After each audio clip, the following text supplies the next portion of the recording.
Hello and welcome into the PHNX Cardinals podcast, brought to you by the DraftKings Sportsbook app, America's top-rated sportsbook. Johnny Venerable, Bo Brock, live here on Radio Row ahead of Super Bowl 57. And we have an action-packed Thursday banger for you here, 4:15 Mountain Time, Arizona time. Bo Brock, what's good, my man? Yeah, we got Kevin Durant coming up on the show. Going to have him sit down with us, talk about his new being acquired by the Suns last night at 11. Suns, top of every headline right here in any publication, any website, everything. National media want to talk about KD to PHNX. And the Arizona Cardinals continue to sit on their hands as far as hiring a head coach. So we're not going to be naive to this. Kevin Durant is basically a Phoenix Sun, right? Nobody's made an official announcement yet, but it's happening. KD to the Valley, and we've got an interview coming up with James Conner that we're super excited about, but we thought it'd be appropriate to kind of level set because we've seen him walking around, Michael Bidwill, playing host here ahead of Super Bowl 57, all while his team won 4 games last year. Mm-hmm. You've got some folks that are dropping out of this coaching search. So, Bo, I thought it'd be appropriate. How does this move by the new ownership of the Suns put additional pressure on Michael Bidwill to step up his game? Does it, in your opinion? No, I mean, yeah, the actions of new Suns owner, Matt Ishbia, I mean, it's already, he's making moves, right? Yeah. We discussed this when the report came out that he was going to be the next Suns head coach, and we debated and kind of examined how much pressure should it put on the shoulders of Michael Bidwill and the Arizona Cardinals. Does it create a new sense of urgency that, you would hope was already there, but we're still not seeing it. Yeah. We're still not seeing it. The report came out from Adam Schefter just on top of multiple reports that the Arizona Cardinals aren't going to make a move before the Super Bowl, and it certainly looks like that's going to be the case. And then you've got New Orleans Suns not even in the building officially for 24 hours and making an absolute just unbelievable move for his franchise and sets the tone. And there's no tone-setting moves being made by this Cardinals organization as of yet, outside of wanting to reset, but also not really showing anything of which direction this new regime's going to go. I think Michael Bidwill is a great ambassador for the Valley, for Glendale and Phoenix, and I think he's done a great job getting the word out about how great State Farm Stadium is. But the Cardinals are a different dynamic, right? And I don't think there's any question that the Phoenix Suns, whether deliberate or not, I mean, it just so happened that the trade deadline fell during a week where your kind of rival team in the Valley is hosting the Super Bowl. They stole the headlines today. Yeah. And you've got Michael Bidwill now having to face the reality of you've got people like A.Q. Shipley going on Pat McAfee here talking about how the facility's not great, the weight room. And then also, of course, Brian Flores dropping out of this coaching search. The Cardinals don't have a hire yet. They're very much playing by the rules of the NFL, kind of patting them on the back saying, okay, we won't announce anybody. We want you guys to have center stage, and that's great. But, when does the time come to be selfish with the Arizona Cardinals? I'm ready for that time, and it feels like everything's been put on the back burner, and I get it. Anarumo's got his interview tomorrow, Mike Kafka on Tuesday. We're going to talk about a name that we heard for the first time today, connected to this coaching search that may blow your mind. We're going to talk about that a little later on. But it just seems to me that, hey, this team wasn't good last year. Mm-hmm. There's a huge mess to clean up. The Suns are making moves. The Super Bowl's here. Take some ownership, take center stage, and make a splash. We always felt like perfect time. We're going to be on Radio Row, bring out the new Arizona Cardinal head coach, get him ingratiated to the Valley. And I get it. People are saying take your time, pick the right candidate, and I don't disagree with that. But we've talked about it ad nauseum. The staff that they're going to be able to put together, I feel like is going to be up against the 8 ball because it's so late in the process. So the optics all around are not ideal, Bo. No, not at all. And I don't know if the ship has sailed to match the intensity, to match the moves that are being made. And there's certainly 2 different organizations, obviously in 2 different sports leagues that are at different times in their franchise at this point. Unfortunately, the Arizona Cardinals took several steps backwards, and they're going to have to reset things and start basically creating a new foundation to build off of. Where the Suns, they were fortunate enough so many years ago at 13th overall to select Devin Booker and take them, obviously out of the darkness. Now, it took a ton of years. It took, 4 to 5 years for them to even kind of start to change things.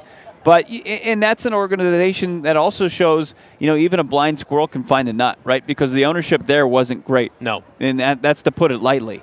But to finally find the right guy as far as the architect in James Jones, and maybe we have that hope with Monty Ossenfort. We don't really know a whole lot about the guy. Yeah. And talking to people around here, there's nothing like profound or groundbreaking or that he does. It's not splashy. Right. It's not as splashy. So it's just going to be.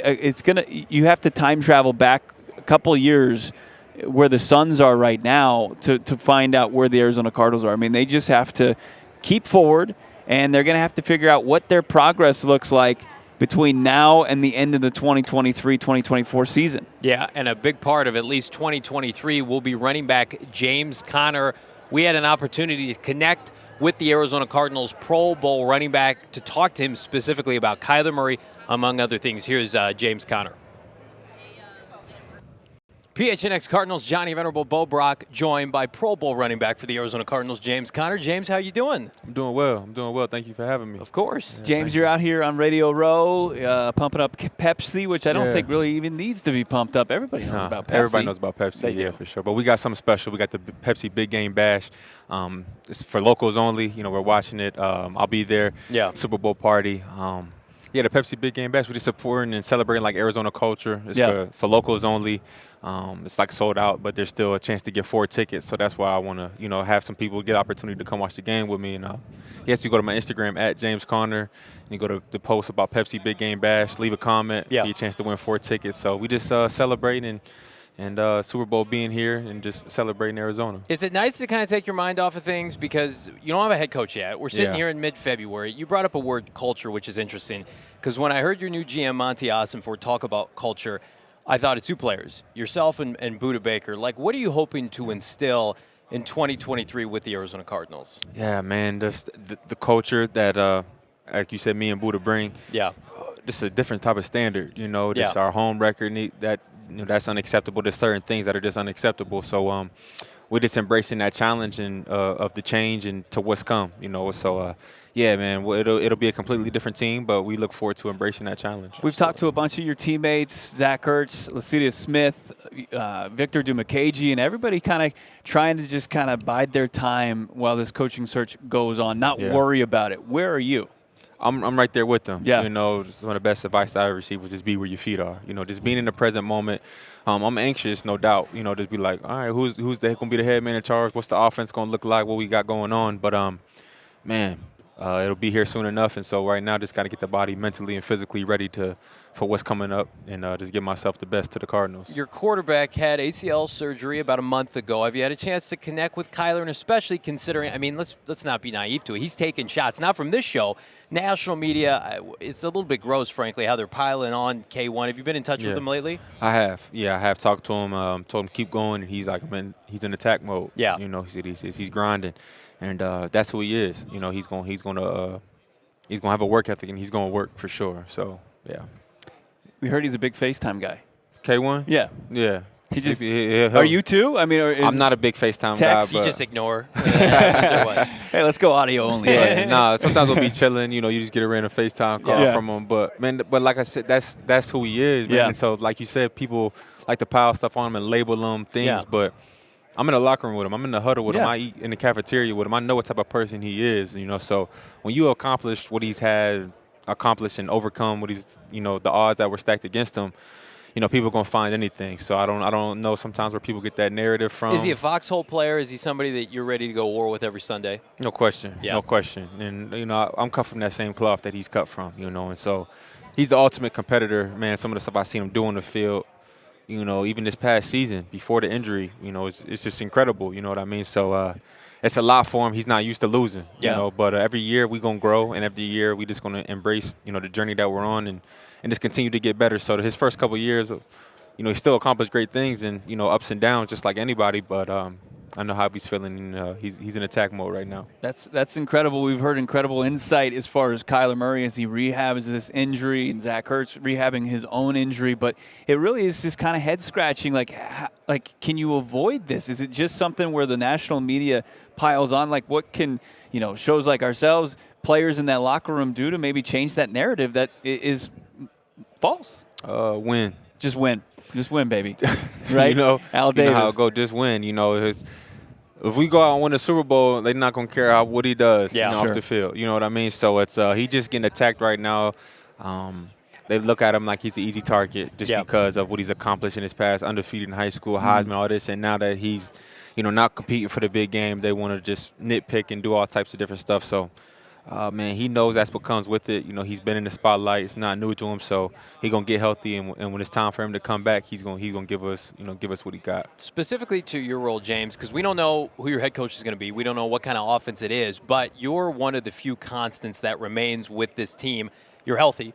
Going into 2023, do you expect to carry the load? I do for sure. I'm embracing that, man. It's time for me to really take the game to a new level, me personally, and because I just know what I got left to give and what I'm capable of doing. So I've battled through injuries. I haven't had the career that I've wanted to, but I'm still blessed nonetheless. I'm able to live out the dream and all that good stuff. But yeah, I'm excited for it, man, especially if he's, however it goes, if he's not ready, maybe the first couple of weeks, I want them to definitely lean on me and put it all on me. Don't you think after two healthy seasons that you've kind of shaken off that injured tab? I think so. Yeah, I think so too.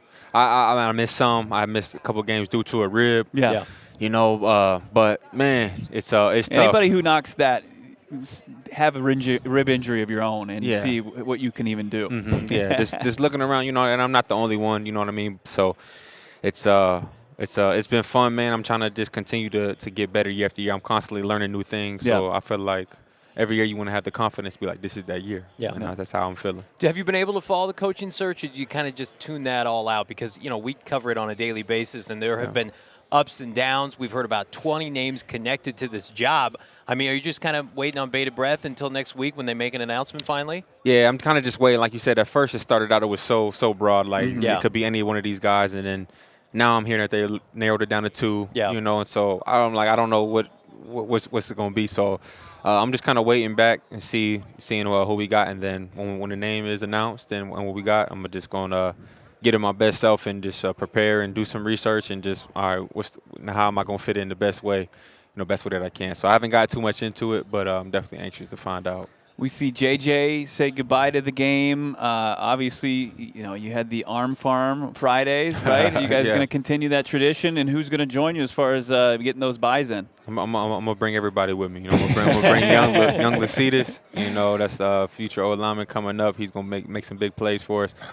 But the show must go on. Arm Farm Fridays. We can't let it fall. Could I get an invite to that, by the way? Or is that not happening? I think you should. Come to the Arm Farm. I've been working down at the Maricopa's Gold Gym. I don't know if you've noticed that or not, but you wear the string tank top, the string. Well, you wear the Gold Gym like them tees. You know what? Sometimes I do a hooded sweatshirt. I don't want to showcase too much. You're a humble guy like myself. So. Oh yeah, compare yourself to James Conner. Yeah, we're very similar in a lot of ways. James, thank you so much for hanging out. Thank you guys. I appreciate you, man. Congrats on all the terrific work. You're, I think, one of the best free agent signings this franchise has ever had. I mean, when he scores touchdowns, they win games. Yep. And he scored a lot of them year one, and then at the end of year two, man, we're looking forward to year three and beyond. No question. I appreciate you guys. Thank you, brother. Yep, likewise. All right. Thank you so much to James Conner, chatting with myself, Bo Brock, trying to get a flex in with your boy maybe toward the end a little bit, trying to square me up. You think I would hold my own? Yeah, I think so. I mean, these are two – you're a former elite running back. He's a current elite running back. And we speak the same language. Yeah, absolutely. You guys compare notes as far as what your buy and tries days look like. And probably similar. I skip lower body a lot. I consider cardio lower body, whereas I don't think he's on that skip a lot. Like you just don't do it. I don't do lower body. No. Right. Anything, all of it is aesthetic, and I hide it in these jeans here. So in all seriousness, I thought it was interesting. Zach Ertz, James Conner, both re-signed with the Arizona Cardinals last offseason. And while K1 Kyler Murray is not the end-all, be-all factor, I mean, they made a commitment to this franchise in part because they knew Kyler Murray would be their quarterback. And so you hear all this extracurricular stuff, and I get it. He's an easy target, that being Kyler Murray right now.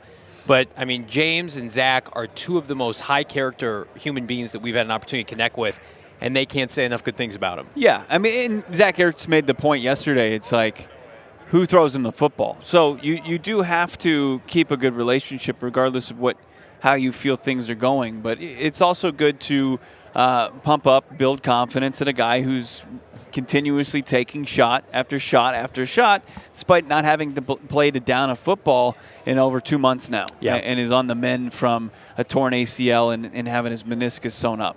We're going to talk to you about a new head coaching rumor in relation to the Arizona Cardinals. But first, Underdog Fantasy was already elite. But now I don't know if I can get on it fast enough as it relates to the potential combination of Kevin Durant and Devin Booker. Okay, so ahead of Super Bowl 57, there's tons of good stuff coming up on Underdog Fantasy.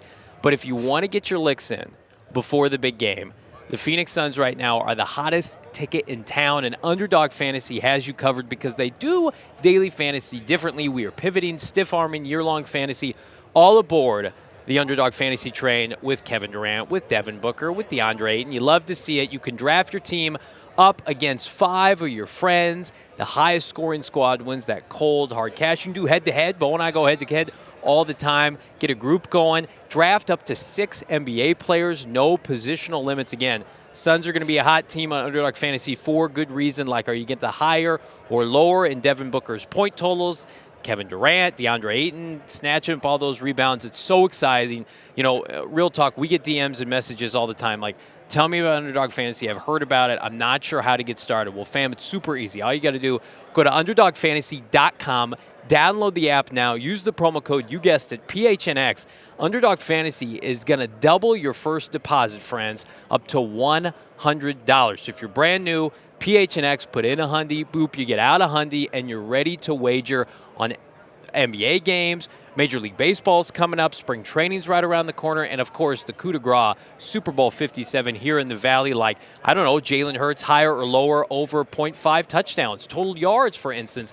Anything you want to do, you can do it with our friends at Underdog Fantasy. But remember, you got to slam that promo code PHNX, Underdog Fantasy Bowl. Get in on the action today. If you haven't locked in your plans for Super Bowl 57 Sunday, and you're just a couple days away now, tomorrow is our final day on Radio Row, you're going to want to do that soon. And if you're kind of knocking around some ideas, there's no better place than Four Peaks Brewery in Tempe, 8th Street. You want to go there because it's synonymous with Arizona. It's synonymous with having a great time, and it's synonymous with a cold one and watching some sports on the TV. You mentioned Kevin Durant, the Suns. He should be back in the lineup after the not the trade deadline, that just All-Star happened. game. The All-Star game, that's coming up in just a few weeks. So you're going to want to get out there, taking some Suns games, and put down some Four Peaks Kilt Lifter. Of course, the Arizona's #1 wheat beer, the Wow Wheat, and they've got some brand new beers as well. How about the Dank? You got that. You got so many different options there. Check them all out, fourpeaks.com, or check them out yourself down at 8th Street in Tempe. Four Peaks, can't go wrong there. Full menu, and it's not just a bar menu. It's not a brewery menu. It's a legit menu It's that an you upscale menu. and your family are going to enjoy, from the apps to the entrees to the handhelds to the desserts. You can get them at Four Peaks and get a barrel-aged maybe Raj IPA after that. It goes down smooth with some nice dessert. Can't beat it. Got to be 21 years or older and hang out at Four Peaks as much as you possibly can because we love it. We love being partnered with them. We got the final Wednesday of the month coming up, too. Can't wait to get out there with some Cardinals fans to talk about. I think they'll have a coach by the end of the month. Well, let's talk about the head coaching search. We've got almost 200 people in the chat. Be sure to hit that like button right now. Help share this video around the old YouTube algorithm. And, yeah, we got some interesting news. So let's table set here. Mike Kafka's final interview with the Arizona Cardinals was on Tuesday. No word yet on how that went. I would imagine Mike's made a good impression. We have heard specifically through sources Michael Bidwell is very impressed with Mike Kafka. And now you've got Lou Anarumo. Well, he's bald. Yes. He loves he loves a bald guy. He loves a good-looking bald guy. What can you say? And then Lou Anarumo, Friday, Zoom. It's Anarumo Eve tonight. Anarumo Eve. If you celebrate, light a candle. We've got Monty and Michael ready to interview for the second time the Bengals DC.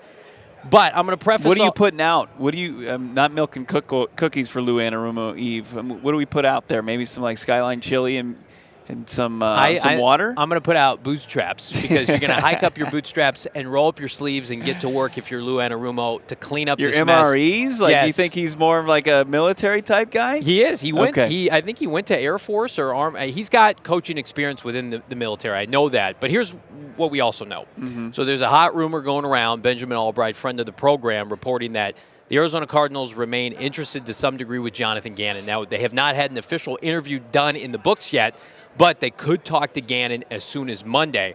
But we feel like they're going to make an announcement as early as Monday with a press conference potentially on Tuesday. That's what we've heard here on Radio Row. So, again, those are the three names. But then there was a fourth name that came up today. Bo Brock and I talking to a source of ours, Eric Bieniemy. Bo Brock. It was the name we hadn't heard in about 6 weeks.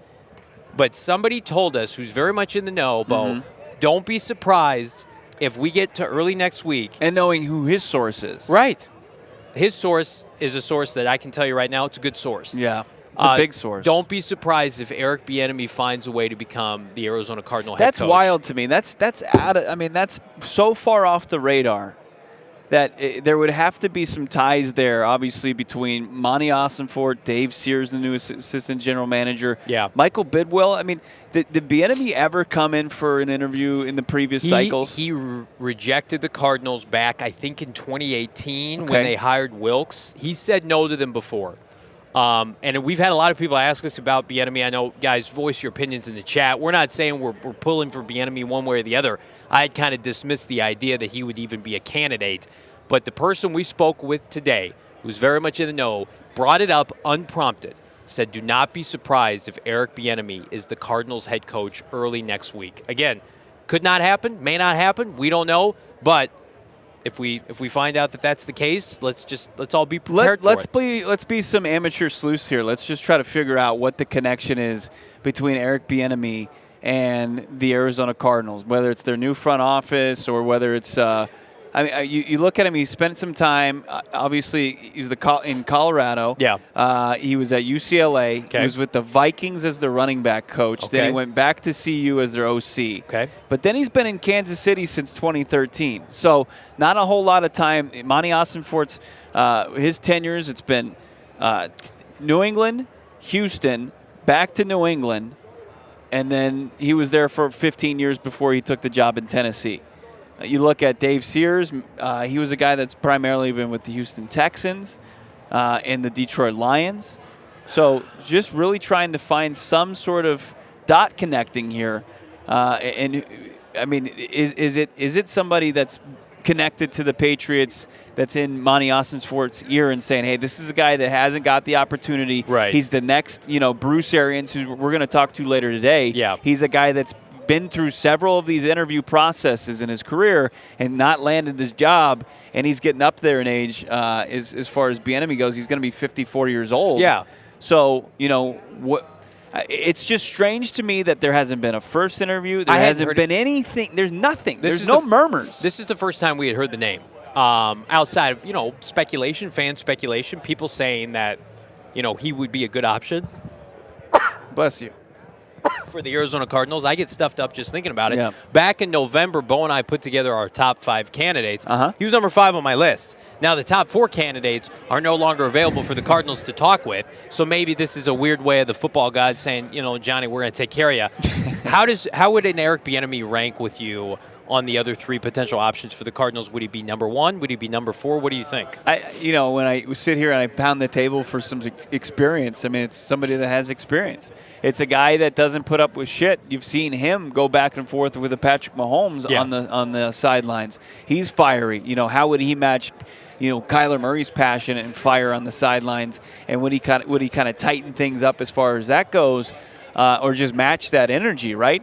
I think you have to give him the edge with experience, obviously, over Kafka, but they're coming from the same coaching tree, right? Like, if you had to pick, it's another offensive mind amongst the rest of the guys are defensive. Way more experience. With way more experience, where do you give the edge? It's the same issue with Kafka, though, because, who has primary play calling in Kansas City? Does it belong to the head coach? And is he a product of the success of a freak quarterback in Patrick Mahomes mixed with Andy Reid? How much does he have his hands on this success of the Kansas City Chiefs? And why is just this now coming out? I mean, just to you and it's I. It's not even out.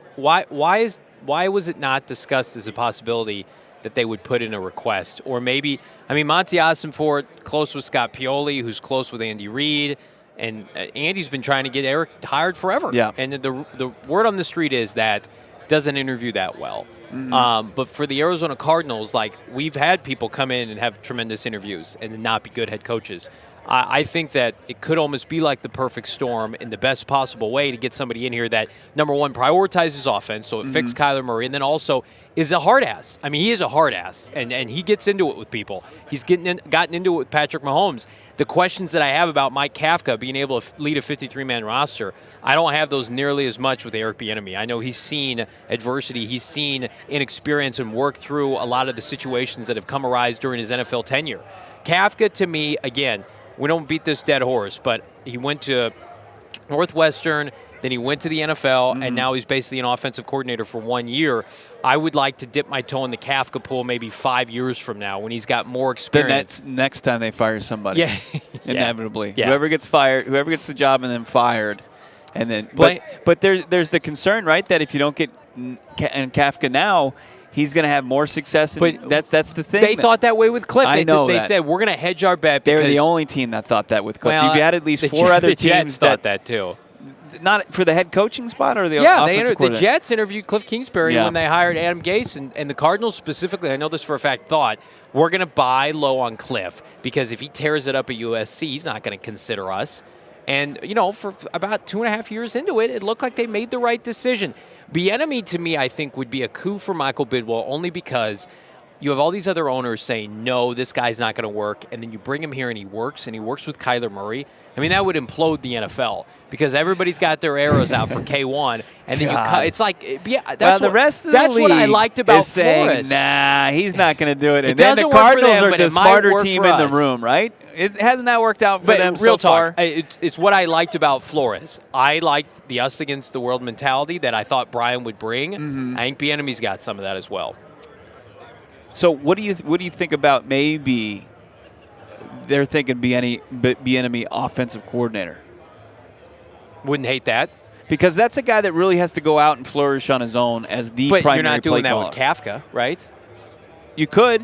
I hope if Kafka comes, I would be appalled if he's the primary play caller right off the bat. I mean, you are setting yourself up for the exact same situation as you had with Cliff. So you're thinking Bieniemy's on the staff. I'm thinking more Anarumo, Bieniemy, OC. I would love that. Okay. I think that'd be fantastic. I can get on board with that. I would sign up. That'd be my number one. Or Gannon. We have hit Gannon, Bieniemy. like peak silly season with this thing. I mean, because it's like we have two finalists. It's Lou Anarumo, who interviews tomorrow virtually. You had Kafka earlier this week. You've got the wild card and Jonathan Gannon that Albright's been saying. And then you've got, and then pretty much now you've got coming out of nowhere, you've got a guy like Eric Bieniemy coming up. Speaking of coming out of nowhere, look who we got. We got the GM, Saul Bookman.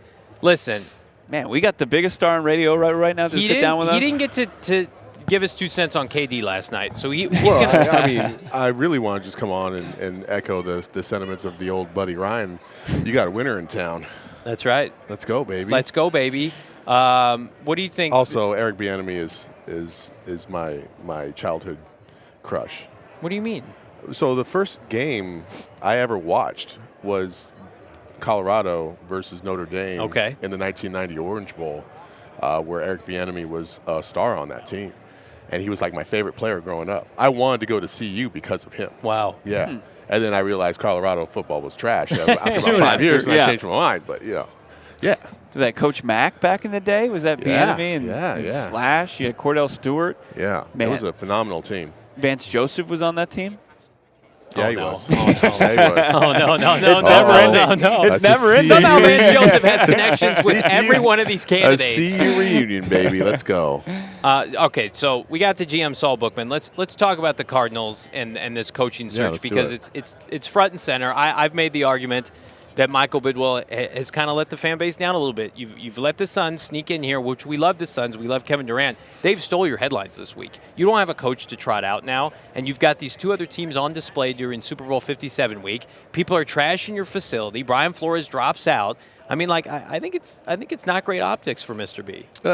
I get it, but okay, let's just say Kafka or Anarumo or even Peyton. Yeah. Was to be the head coach as of Monday or Tuesday or Wednesday, they still would have been trumped by Kevin Durant. Oh, yeah. No doubt. So it's probably a blessing that you waited because you let this die down And then Monday or Tuesday or Wednesday next week, you make your hire. And then it's another big splash here in the Valley. Yeah. And you got to keep the sports momentum has got to keep going in the Valley. And right now, it's at an all-time We high. would like a wave to ride, though. Like, you guys have been riding a wave for like fucking 4 weeks. It's got toxic waste in it. It's not a good wave. It's like somebody poured polluted It's an water. emotional roller right? coaster. I got to wear a hazmat suit to go swimming in this wave with this team. What do we think about Sean Payton? But while we're talking about this, the motions of this coaching search, we saw Sean Payton join Kay Adams today on Up and Adams, and he had some comments about the Arizona Cardinals and Kyler Murray. What were your thoughts on Kyler? And tell the audience pretty much what he said. Yeah, Payton kind of threw Terry Bradshaw under the bus and basically said, like, you don't know what's going to come out of Terry's mouth. And crazy uncle starts speaking. Yeah, and he's like, and this is what I don't like. He said, like, it's Kyler Murray's my son's favorite player. Like, get out of here with that garbage. Like, he's like, we watched so much film, and my instincts told me to go to Denver. And it's just like, you use the Cardinals for leverage to get what you want. Don't you think it was interesting what he said, though? It wasn't just my instincts told me to go Denver, and they were there January 17th. They were the first team to reach out. They were there. What were the Cardinals doing? They were interviewing Vance Joseph. Mm-hmm. That's what they were doing that week, by the way. Yeah. I actually thought that Sean Payton handled that very well, because that's a tough question. Yeah, to not try, and he did his very best to not throw anybody under the bus. He said both franchises are a little bit in disarray. Yeah, they need a culture rebuild in both places. So the Broncos weren't like this epitome of professionalism, and they were just missing that one piece. They need a complete overhaul, and that's the same thing here. And so I kind of valued that he said that, and I was thankful that he said that, and I now have no doubt that he pointed that out to to Michael Bidwell and said, listen, these are some of the issues I see, and I'm having discussions with other teams and whatever, but I have no problem with like breaking things down and kind of telling you where I think your weak spots are from a national perspective. And I think that I hope it gave Michael Bidwell better clarification. Do you think he was open to that feedback, Michael Bidwell? Do you think he was like, we got to get some stuff corrected here? Yeah, because I think he has a long-standing relationship with Sean Payton, just because of his history being with the Cardinals as a ball boy. Like, I think that matters. That matters to people, especially when you understand the history of your organization and the late Mr. B. In those relationships. And so I think for sure Michael Bidwell took that to heart and understood, and I think he's probably using this week to recalibrate. Look at me being the fucking Michael Bidwell apologist right here. I think he's recalibrating, and I think they're going to make a hire soon, and everybody will be better for it. And hopefully getting his groove back, right? After being in that toxic relationship with Steve Keim, and he's getting maybe a new view on running a football franchise. And for somebody like Sean Payton, 15 years in New Orleans, to kind of just take inventory with how things are going, it doesn't hurt, right? It hurts a little bit that he didn't seriously consider the Arizona Cardinals. Yeah. I don't think he didn't seriously consider them. And I mean, that's what we were I don't remember who we were talking to about that. Like, was it Jordan who said that? No, but it was basically you were negotiating with Sean Payton. If he was saying, hey, you need to upgrade the facilities, that's part of him negotiating with the Arizona Cardinals. So, I mean, to say that they weren't in it, is unfair on my behalf. Yeah, and it's like that news that came out today that Andy Reid said that he was ready to board a plane and was cut off by Kansas City. He was ready to board a plane to Arizona back in 2013. You see that? I'm so tired of being the bridesmaid. Well, yeah, you see that garbage come out, and it's like, and then this situation with Sean Payton, it's like, why can't you be first? Like, the Suns were first. But here's what the Suns did differently. The guy's in the building for 12 hours, and they're Suns first. were the first, the last, the everything. Well, here's what the Suns did well. And I was explaining this to young Shane Diefenbach on the way in today, walking into the facility. He's such a young and impressionable He needs boy. educated. He needs mentorship. That's where I come into play. But Jesus I was Christ. explaining to him, I said the Suns have put themselves in a position with quality draft picks.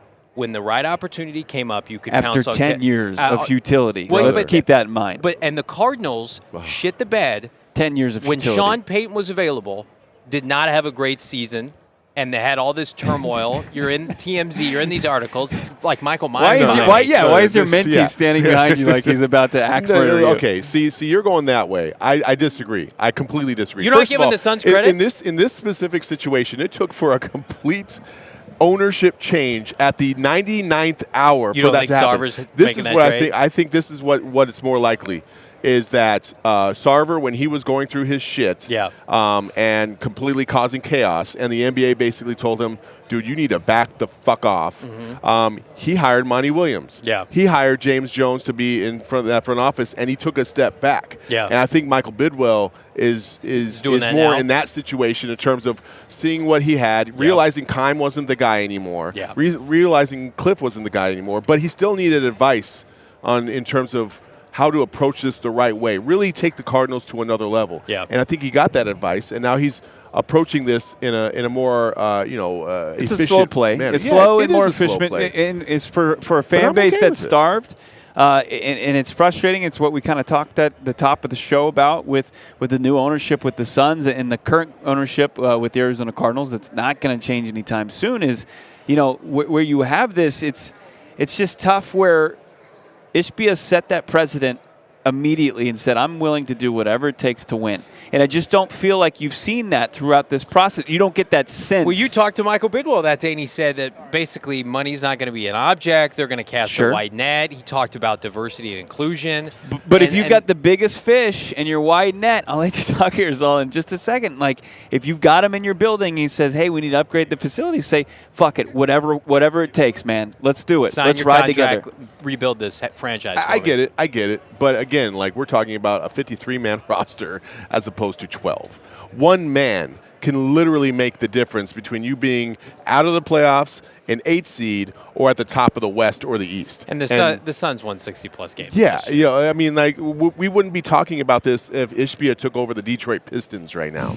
Like, he can say he wants to change the culture as much as he wants, but you're still at the bottom of the barrel, and you don't have the pieces to be able to really attribute or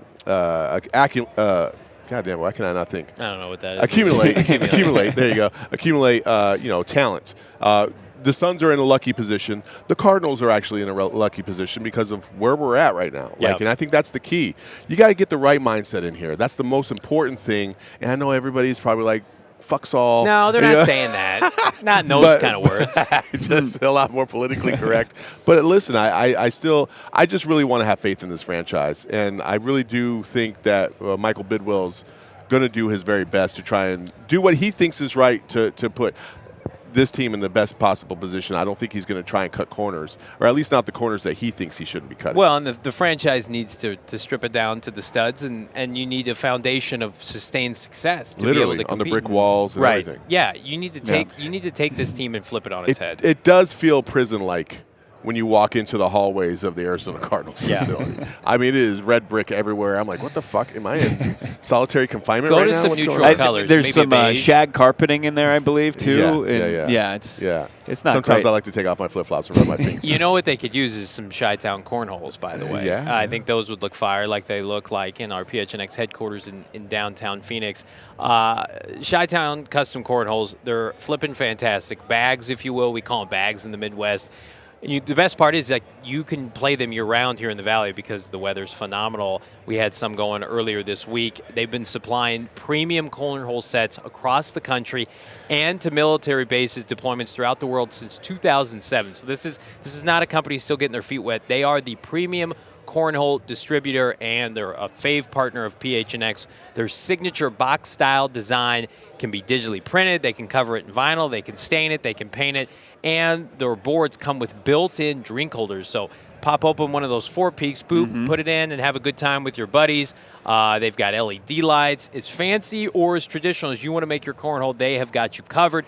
Best part is they're veteran-owned and operated. If you're an active veteran or retiree, please mention this ad. Get 10% off on a discount. I know my man to the right, 10% off. We can ship anywhere. Offer expedited shipping. Does Chi-Town Cornholes. They're specializing in corporate design. So if you're thinking, I'm a small business owner, I want to get one of these for team building events, they've got you covered.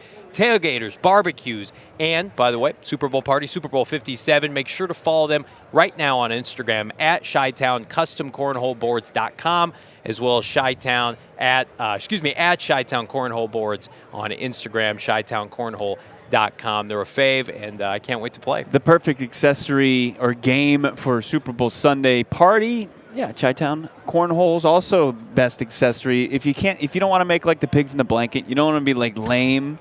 going to the Super Bowl party, here's how to spice things up. How about OGs? Bring some gummies to your Super Bowl. OGs in a blanket? The OGs in a blanket. might be a little troublesome. Yeah, that's if you take the sleep time gummy, the aquaberry flavor. OGs has something for everybody, right? For every moment, whether you're watching the Super Bowl, taking in a game, you're going out maybe to Old Town, you're hanging out in Tempe on Mill, wherever it may be, you're going out to one of these Super Bowl parties, going to Hance Park, you've got the Jen Blossoms, Jimmy World, you want to enhance that experience? OGs has a gummy for that. They've got all the delicious flavors as well. They've got the strawberries and cream. That's the what's that? That's the good balance. That's the happy balance. The happy balance. That strawberries happy and balance. cream, and it's delicious. I'm going to need some of that after they hire Mike Kafka to make me happy. We're just gonna have just Johnny all on. He's gonna be on all of their products at once.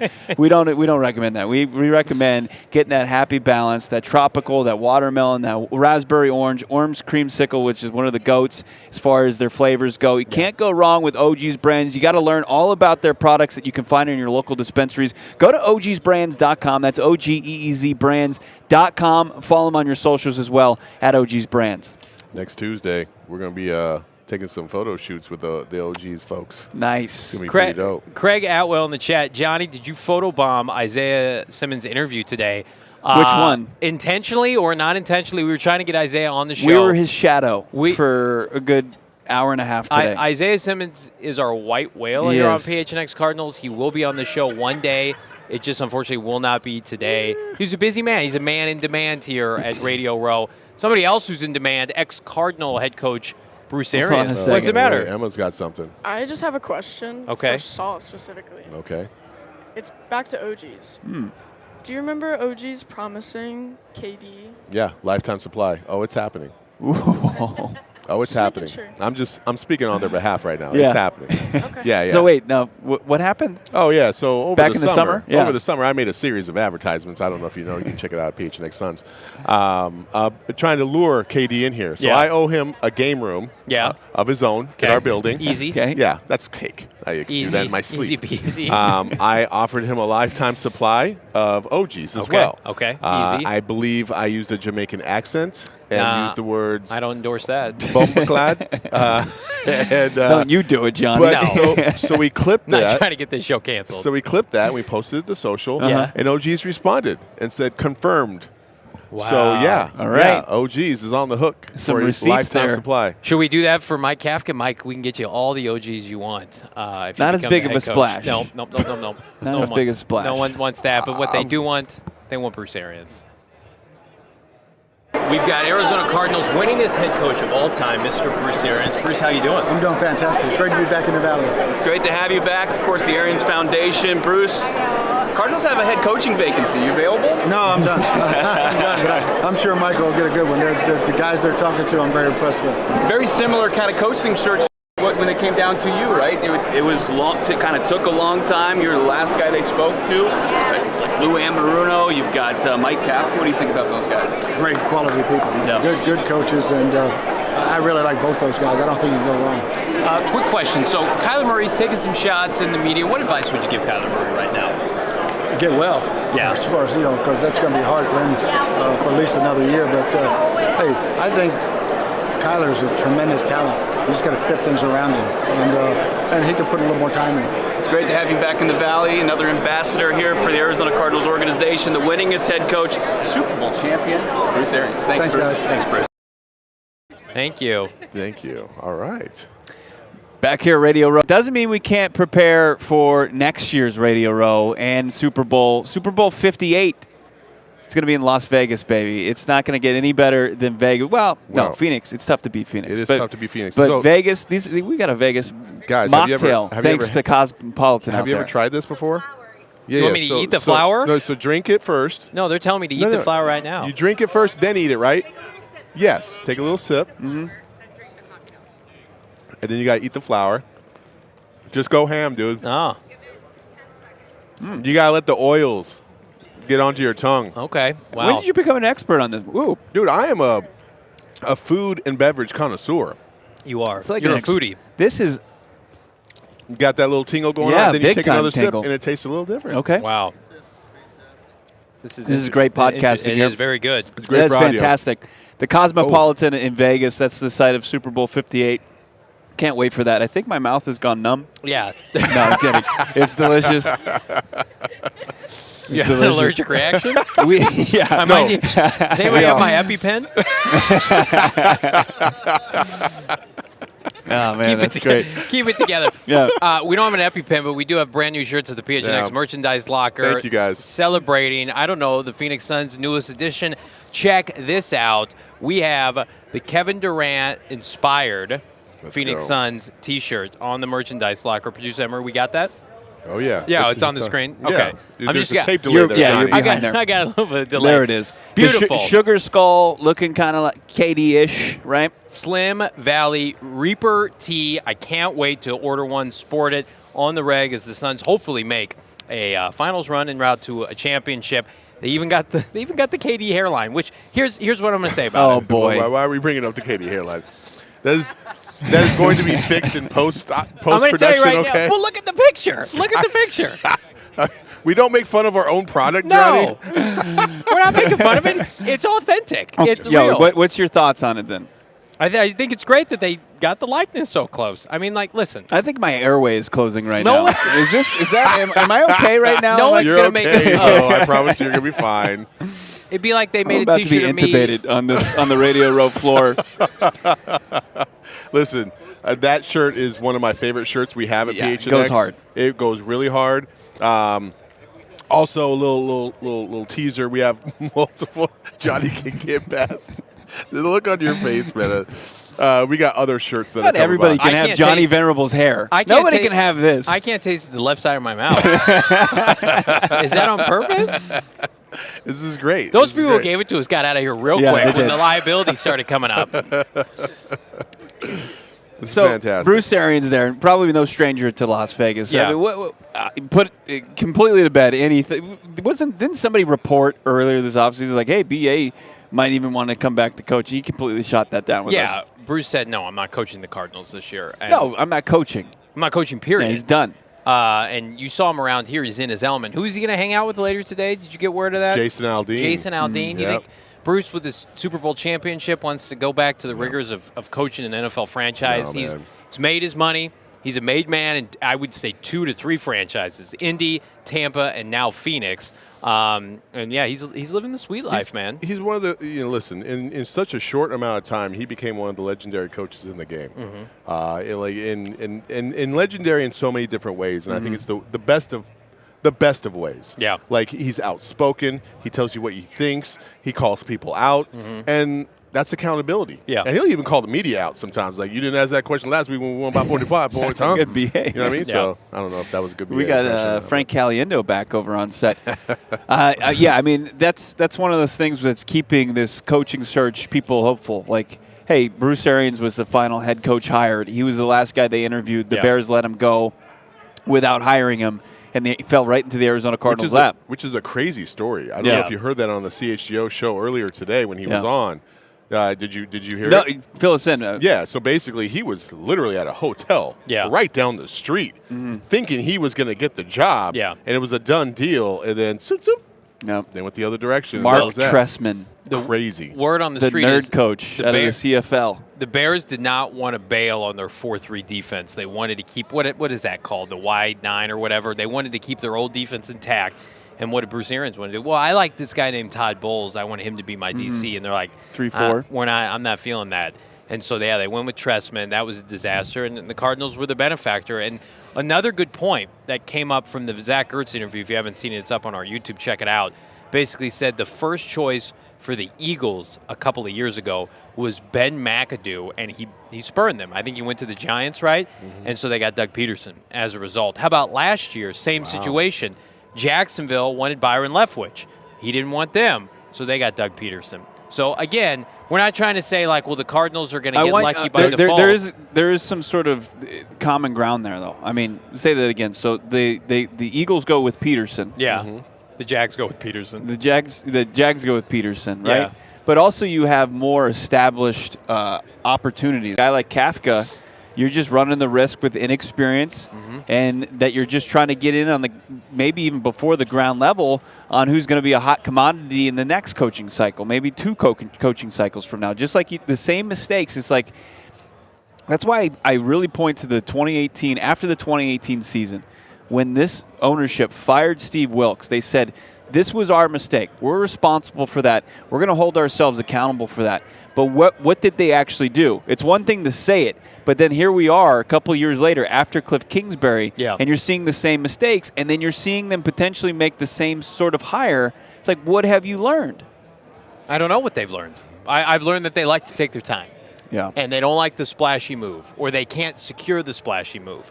I did People think, in the chat saying Sweet Lou it is. I just think I don't feel like there's momentum with him right now. Do you? Well, he interviews tomorrow. Yeah, that's going to be the big one right there. To me, the names we've heard all week were Mike Kafka being potentially the front runner, and now we've got some new names that could emerge on Monday. Listen, I think if Kafka was the dude, he'd be the dude. You think so? Yeah, I think he would have been named already. But I feel like he left the door open. Now they're going to talk to Anarumo, and who knows who else they're going to talk to. Well, the word was Anarumo. They had zero expectations for. Yeah. They saw the performance, right? Exactly. He kicked the crap out of the Bills. Them being in that game with the Chiefs, despite what was going on with the referees, was pretty impressive. And then no expectations, and he blows them away. Yeah. So now they're just like, okay, if he blows us away twice, maybe he stays in the conversation. That's why they haven't signed Kafka. That's crazy. Well, hey, you want the best. You want the best guy. Yeah. It doesn't matter in what way it comes. You need the best guy. So go get the best guy. That's it. Anarumo's the best guy as of right now on paper. From everybody you're talking to, I know people think Kafka is like this. Oh, he could be brilliant. Yeah, well, Cliff could have been brilliant too, but he wasn't.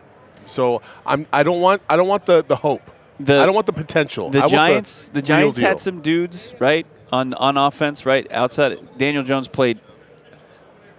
took him from below average to average maybe, but Barkley being back was huge, right? He was more than a dude. He was elite. You didn't have that in Anarumo's defense, and I thought if you were to pit the Bengals defense versus the Giants offense, I'm more impressed by what Anarumo's done than Kafka and Dable have done with that Giants offense. Well, I like it 2 factors. So the Bills lost Brian Dable. They were not the same offense this year. The Chiefs lost Mike Kafka, and they were a better version of last year's team, and they're going to win the MVP. Without Tyreek Hill. And Patrick Mahomes is going to win an MVP, and they're in the Super Bowl. Like, again, Mike, hitch your wagon to, like, a defensive head coach. Own an offense yourself. No one believes that it was just you alone, and that Brian Dable, who, by the way, should win Coach of the Year, didn't have his fingerprints all over that offense. To me, it just feels like one of these situations in which the Cardinals say one thing at the end of the year, and again, I could be completely off base. They may not hire Mike Kafka, or they'll hire him, and he's great. But it's like we don't want a specialist. We want a guy who just knows offense and defense. Like Cliff didn't know anything about offense or defense and team building. They literally had to go court Vance Joseph to come here to coach the defense, and they were like dueling head coaches. And I'm not saying Kafka's going to be that, but man, there's just too many similarities. I don't think the Cardinals, for the sake of this coaching hire, can afford to do the Kingsbury route again. Tanner in the chat saying Kafka is another Cliff is such a lazy argument. I just disagree with that wholeheartedly. It's too similar. And I almost say that Cliff Kingsbury had more experience than Kafka. I was just about to say that. He was a head coach. Yeah. He was a head coach. He was a failure of a head coach. He was 35-40 at Texas Tech. Comes through the ranks there, gets fired by his alma mater, and he's going to go to USC and be their OC. And then the Arizona Cardinals pluck him to be one of the weirdest coaching hires in the history of the NFL. Kafka, I mean, he wasn't even the main play caller there in New York. And we're going to sit here and say he's the guy that was able to change things. The only thing I would say, and I would push back on, is the fact that when you compared the two, you said basically Kafka had more tools than Anarumo. And I would probably disagree with that a little bit because Kafka didn't have shit at the Giants. If you're saying Daniel Jones and Saquon Barkley was enough to get you to the playoffs, I have about 4 previous years of experience that tell you otherwise. You know what I mean? And some really anemic offensive play. They did the most with what they had. Yeah. Which I think lends a little bit more, to that argument in terms of Kafka over Anarumo. Yeah. But we're talking about fractions of a difference, in my opinion. Again, and it seems like we're coming off anti-Mike Kafka. I think Mike Kafka will work in certain situations, but anybody who's followed this team ad nauseum, especially this year, and knows that they're going into a tough year as it relates to Kyler Murray and their cap situation and the transition to hopefully playing more rookies and moving off some of these veterans that are overpaid and everything off the field with, a coach getting fired in Mexico City for groping a woman. Allegedly. And speeding arrests for Hollywood Brown, and the running backs coach had to resign. He had a domestic charge. All of that, to me, you got to be convinced Mike Kafka is wise beyond his years. He's a world beater. He's a changer of a culture. He can implement everything he says. And to me, it's just, you can pass on a good candidate because they're not the right candidate for you today. And how many times we talk about it with draft picks, X player would have succeeded if they were only drafted into the right organization, right? Like Hassan Reddick, had he been drafted by Philadelphia or the Steelers off the jump, he probably would have gotten paid a lot earlier. I think the same can be said about coaches. Mike Kafka could be a head coach, the right head coach, for a different team. There's too many issues with Arizona for him to have to clean up. I don't want to say fair because he'd be making millions of dollars, but right. I don't think it's the right situation. Well, and Agent 47 saying in the chat, everybody crushing in the chat as always, but, Anarumo would make this defense a top 5. They have a long way to go to do that. But you look at the personnel, it's probably more equipped with Kyler potentially missing half the season. Yeah. Guy who was out here today, Isaiah Simmons, a lot of talent there that you're going to want to harness and finally kind of get over that hump and become a true impact maker on each and every down. Zaven Collins, one of those guys as well, back-to-back first-round picks. You would love to maybe gift a guy like Anarumo that plus third overall pick, trending towards either Jalen Carter or Will Anderson. I mean, you've got the pieces in place that a mad scientist like Lou Anarumo, that's exciting to think about, to where it's you're going to give Mike Kafka half a season of Kyler Murray, where he's probably not going to be up to 100%. Yeah. Plus, you've got no Zach Ertz. You've got a second-year Trey McBride. You got James Conner back there as your running back. Suddenly, this offense, you do have DeAndre Hopkins and Hollywood Brown, but no offensive line. It's a little daunting for a first-year play caller on the offensive side of the football. Jimbo Delicious in the chat, $5 super chat. Thank you, Jimbo. The letters in Lou's last name, when rearranged, spell "our man." Could be a sign. I think I'll take it as a sign that he had the best unit of any of these coaches last year, and he would come with a clear identity. And so, I'm not convinced. Mike Kafka versus Sean McVay or Kyle Shanahan or Pete Carroll, I don't love those odds. I think Anarumo is more hungry at this point. Yeah. Because he's been in the game for so long. He's been thirsty for his opportunity to be able to be a head coach. And this might be it. This might be his time to grab one of these positions and see what he can do, a la Bruce Arians. I mean, Bruce Arians literally was in the league forever. Yeah. Thirsty for his opportunity, got shunned a couple times, finally got his gig with the Cardinals and made the most of it. Anarumo gives me Bruce Arians vibes. Yeah. And maybe this is just revisionist history and we feel like, okay, I know this. Yeah. So maybe that's why I'm veering towards it. But tremendous success under Arians, and I'm hoping that if Anarumo's the guy, we'll see similar success. But I think maybe more well-versed than BA, because BA came into a churned roster, but albeit a veteran roster, where he got a veteran quarterback in Carson Palmer for nothing, right? And Larry Fitzgerald, he resurgence there. But Anarumo more, I think, when you've got a younger roster, and you hope it's a lot younger than it's been the last couple seasons as they embrace maybe more of a rebuild, that Anarumo can be a guy that can structure things for these young guys to develop. So the one thing I would say about Bruce Arians is that when he got hired, Steve Keim was also at the peak of his abilities. Yeah. Because he was able to get Carson Palmer. They collaborated very well. He got Chris Johnson. He got a lot of key pieces that helped out that offense. Also retooled Larry Fitzgerald from an outside receiver to a slot receiver. Yeah, extended his career. And really emphasized the blocking game for Larry Fitzgerald, which he hated at first, Yeah. but it ended up paying dividends for them in the long run. When you look at Anarumo and you look at this defense, listen, Isaiah Simmons, for as long as we've known him, has been this hybrid whatever the hell he is, right?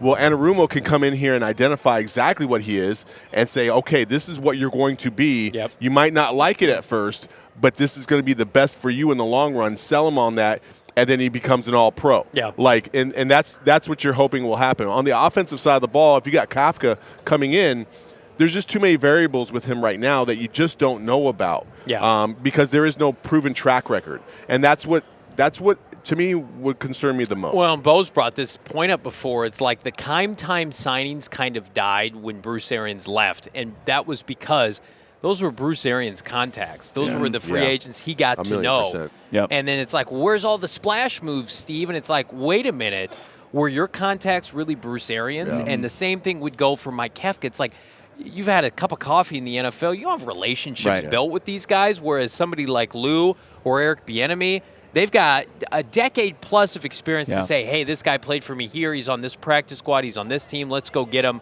Again, yeah, and Steve Keim had to probably butt dial accidentally fucking, Bill O'Brien. And then Bill was like, hey, you want D-Hop? Yeah, you got him. That was it.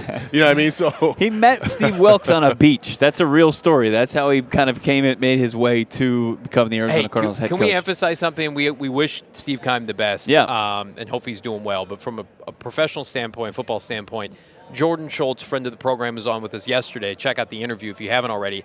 Could not emphasize enough how big of a subtraction that is in the best possible way for the Cardinals and their fan base. He had just become so toxic as it relates to the franchise that really we're here. I'm nitpicking the fact they don't have a head coach today. That the removal of Keim in particular might be the biggest move they make the entire offseason for the better, because now at least we've got somebody who has a plan outlined in Montias and Fort and company, a bunch of external scouts, new people to decipher this personnel, to evaluate, and we can't wait to see what they do. Tomorrow on the show, I'm not gonna tell you what's going down, but I'm gonna tease something. Damn. Easily, if we get him, the biggest guest we've ever had on PHNX Cardinals. Yes. Tomorrow on the show. Big time. And I can't wait for you guys to see what I think is going to be a banger interview. And then some. And then another solid interview. We've got 3 things in the works that we're excited about, hoping those come to fruition. But lots of moving parts You guys are really trying to get double teamed on this one. And it's going to be fucking phenomenal. Not sure if I'd use that verbiage, but I thought we were going into a Roman ad. I'm sorry. Oh, you're good. we checked that box yesterday. Check this box. Be sure to like this video, subscribe, PHNX Sports here on YouTube. It's been a fantastic week. Yeah, I mean, listen, Kevin Durant, the Super Bowl, free agents. We've got the draft coming up, the NFL Combine. We're going to get a new head coach at some point. You want to make sure, ring that bell for notifications. We're basically live round the clock here at PHNX Programming. Subscribe to the PHNX Cardinals podcast wherever you get your podcasts. We appreciate all the support. You guys have been fantastic. Keep it plugged in. We've got content coming. Huge day tomorrow, the final day from Radio Row ahead of Super Bowl 57. They want to know if it's Isaiah Simmons tomorrow. It is not. No. It is not Isaiah it's Simmons. Bigger than Isaiah Simmons. I can say that. It is bigger than Isaiah Simmons. But it's not bigger than Bo Brock. And it's not bigger than Saul Bookman. Wow. And I'm here as well. We appreciate all of you, and we'll see you tomorrow.